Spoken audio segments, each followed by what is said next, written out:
I'm going to demonstrate how to use this automotive test device, EM287.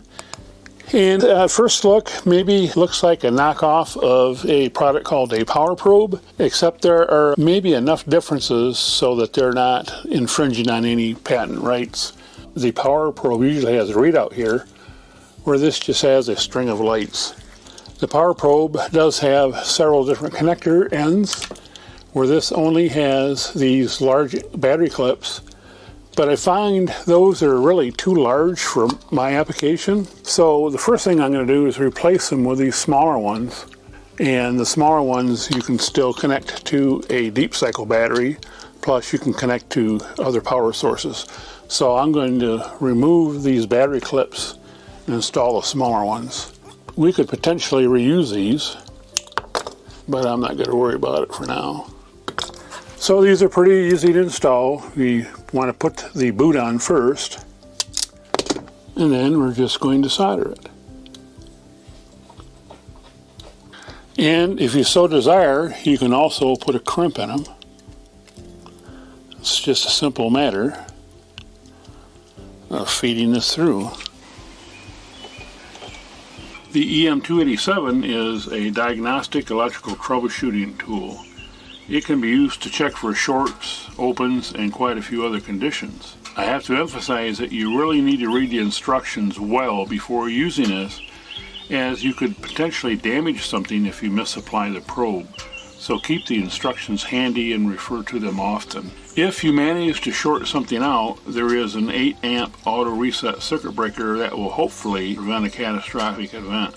There is a tip probe, a ground lead, and supply wires, which will connect now.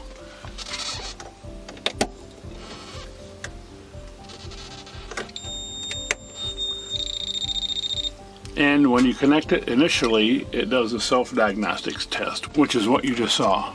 The most basic function is a maintenance test light, and you just simply take the ground probe and touch it to this piece of metal here, and you'll turn on a diagnostics light. And the ground on the test clip is tied to the ground on the alligator clip. So this essentially is chassis ground if you're working on a vehicle or RV that does have ground tied to the chassis. There's a slide switch, test and voltage. And if we put it in the voltage position, we can measure voltage. And I can demonstrate that here. And you see all 5 lights on the left are on and 2 lights on the bottom right are on. And that is just a voltage scale, so we see 12.5 volts lit here.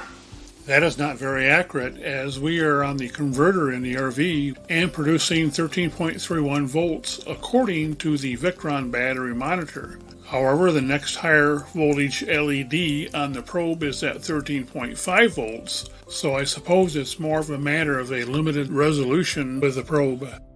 All the other functions are on the test side of the switch, so we'll flip this to test.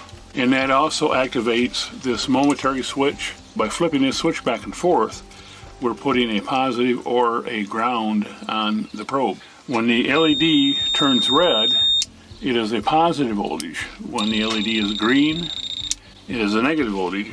Now, it may be a little bit difficult to remember red is positive and ground is green. Here's how I remember it. In a DC power line, red is always plus 12 volts. So when you get the red LED, you can equate that to the red wire or positive voltage. And then of course green is usually a green ground wire. So that's how you can remember it. I'm going to remove the fuse panel cover so that we can do some tests. Without touching the switch, which of course injects a voltage into the probe, we're going to do some continuity testing. And this is the positive side of the bus. On this circuit, we show a red or positive voltage.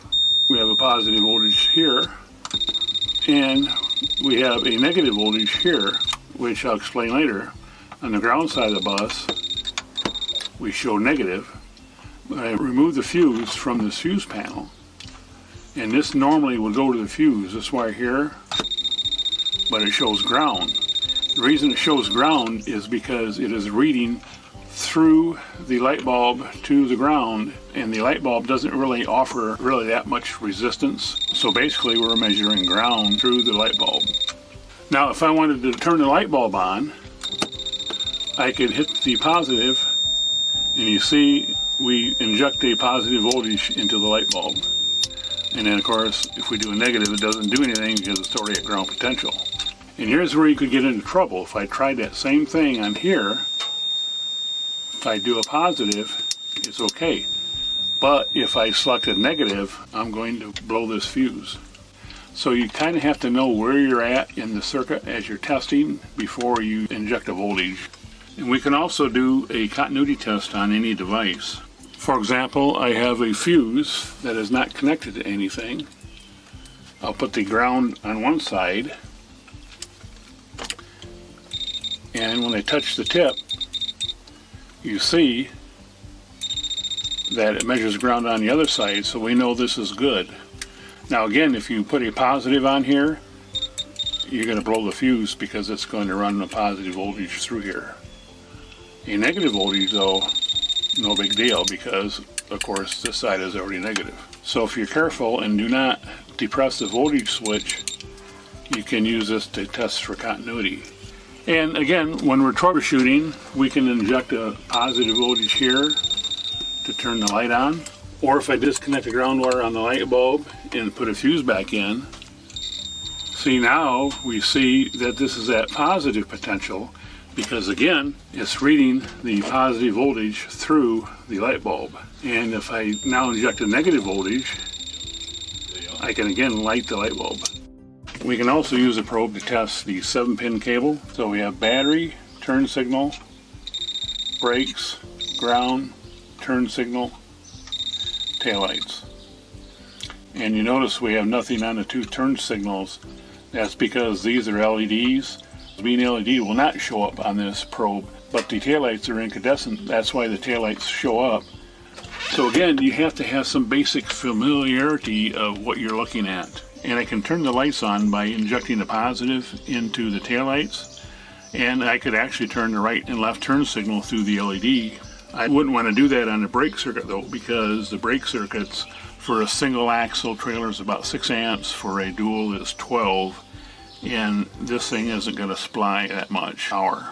So it's just like anything else, it's just another tool to help you with your testing. It's not very expensive, and in reality, the only time you're going to get in trouble is by doing the voltage injection, so just be aware of that.